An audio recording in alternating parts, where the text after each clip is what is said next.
Hello दोस्तों, कैसे हैं आप? स्ट्रॉन्गेस्ट हंटर के एपिसोड 16 के साथ हाजिर हूँ। एपिसोड की शुरुआत में हमें मिंग दिखाया जाता है। मिंग से वो सिक्योरिटी गार्ड कहता है कि तुम बार बार उस क्रू मेंबर से क्यों कह रहे थे कि अपनी जो ट्रेन के डोर्स हैं वो जब हम लोग आए तभी खोलना। तुम्हें ये सब बताने की जरूरत नहीं थी। एक्चुअल में हम जब ट्रेनिंग करते हैं तब हमें बहुत ज्यादा ट्रेनिंग मिल जाती है इस चीजों के बारे में। मिंग उससे कहता है कि ये तो सिर्फ मैं ऐसे ही बता रहा था ताकि वो एकदम ज्यादा चौकन्ना हो जाए।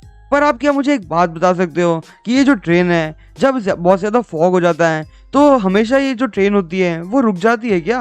वो गार्ड उससे कहता है कि एक्चुअल में कभी भी ट्रेन किसी फॉग के कारण तो नहीं रुकती, क्योंकि ये जो ट्रैक्स होते हैं वो तो पहले से बिछे हुए हैं और उसके कारण हम लोग कभी रुकते नहीं है इस चीज में।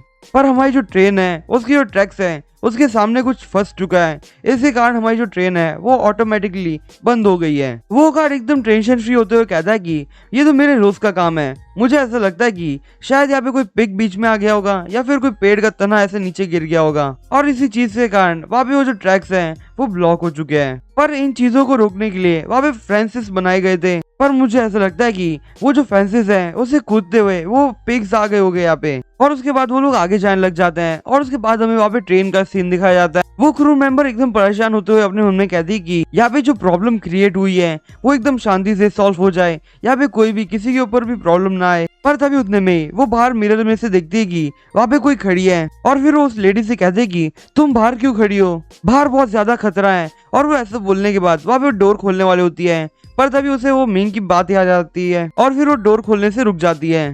पर तभी उतने में वहां से कोई एक पैसेंजर जा रहा होता है और वो ये सब देख चुका होता है और फिर वो क्रू मेंबर से कहता है कि वहाँ पे बाहर वो एक लड़की क्यों खड़ी है, तुम जल्दी से उसको अंदर क्यों नहीं आने दे रही हो? मुझे ऐसा लगता है कि वो शायद किसी और डोर से बाहर आ चुकी होगी, इसी कारण तुम उसे जल्दी से अंदर आने दो। वो जो क्रू मेंबर होती है वो विंडो के थ्रू एकदम अच्छे से देखने की कोशिश करती है, पर उसे बाहर का नजारा एकदम अच्छे से नहीं दिख रहा होता है क्योंकि बाहर बहुत ज्यादा फॉग है इसके कारण। वो पैसेंजर कहता है कि तुम दरवाजा क्यों नहीं खोल रही हो, वो बार बार बाहर से नॉक किए जा रही है, पर तुम जल्दी से दरवाजा खोलो। मुझे ऐसा लगता है कि वो लड़की कुछ ज्यादा ही स्कैर्ड हो चुकी है और हमें उसकी हेल्प करनी चाहिए। वो क्रू मेंबर उसे मना करते हुए कहते हैं कि हम लोग ये दरवाजा नहीं खोल सकते क्योंकि वहाँ पे जो एडवांस रेवोल्यूशन हंटर्स हैं उन्होंने हमें कहा था कि ये दरवाजा तब तक ना खोले जब तक हम लोग वहाँ पे नहीं आए।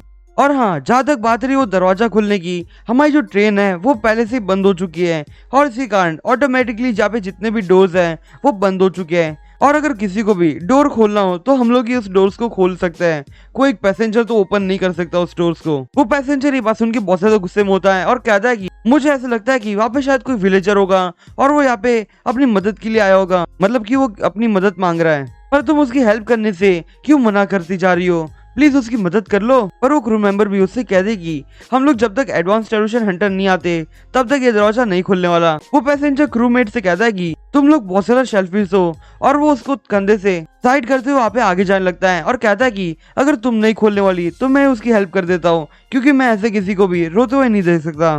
पर तभी वो क्रू मेंबर उसे रोक रही होती है, पर वो बंदे को ज्यादा गुस्सा आ जाता है और फिर वो क्रू मेंबर को वहाँ पे जोरदार धक्का मार देता है और इसी कारण वो नीचे गिर जाती है। और वो पैसेंजर उससे कहता है कि अभी थोड़ी देर पहले ही तुम हम लोगों से पूछ रही थी कि कोई मदद चाहिए या फिर नहीं चाहिए, पर अब क्या हुआ, तुम यहाँ पे किसी की हेल्प क्यों नहीं कर रही हो? और फिर वो इतना बोलने के बाद वहाँ पे वो जो डोर होता है उसे ओपन कर देता है और वो बाहर जो खड़ी लेडी होती है उससे कहता है कि जल्दी से अंदर आ जाओ, यहाँ पे कोई तुम्हें परेशान नहीं करेगा। और फिर वो जैसे ही अपना हाथ थोड़ा आगे बढ़ाता है वो मॉन्स्टर उसके बाल से टच करती है और वो जैसे ही उसे टच करती है वैसे उसके वो जो बाल होते हैं वो उसको पूरी तरह से ट्रेन से बाहर खींचने लग जाते हैं। और ये सारी चीजें वो क्रू मेंबर भी देख रही होती है और वो तुरंत जल्दी से उठती है और वहाँ पे जाके वो जो डोर होता है उसे बंद कर देती है।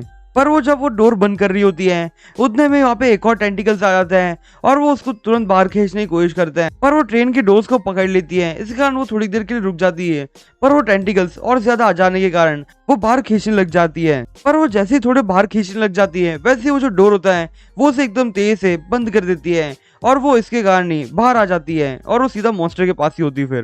और फिर हमें अगले सीन में कुछ पैसेंजर्स दिखाए जाते हैं और फिर एक और क्रू मेंबर दिखाई जाती है। वो पैसेंजर्स उस क्रू मेंबर से कहते हैं कि हम लोग बहुत ज्यादा टाइम से यहाँ पे गेम खेलते ही जा रहे हैं, पर यहाँ पे अभी तक वो ट्रेन का इशू फिक्स नहीं हुआ क्या। वो क्रू मेंबर उससे कहते कि यहाँ पे जो मैटर था वो हम लोग उसे सॉल्व कर रहे हैं, तब तक के लिए प्लीज आप लोग वेट कीजिए। और उसके बाद वो क्रू मेंबर वहां से जाने लग जाती है और वो सीधा वही डोर के पास जाती है और देखते कि यहाँ पे वो जो पहले क्रू मेंबर थी वो यहाँ पे क्यों नहीं है। और फिर वो जैसे डोर को देखती है और वो कहते कि इस डोर को अच्छे से किसी ने लॉक नहीं किया, और फिर वो उसे अच्छे से लॉक करने के लिए आगे चली जाती है। और उसके बाद हमें बाहर का सीन दिखाया जाता है जहाँ पे वो टेंटिकल्स होते हैं। दोस्तों आज के लिए बस इतना ही, मैं आपसे फिर मिलूंगा इस सीरीज के अगले एपिसोड के साथ, तब तक के लिए बाय।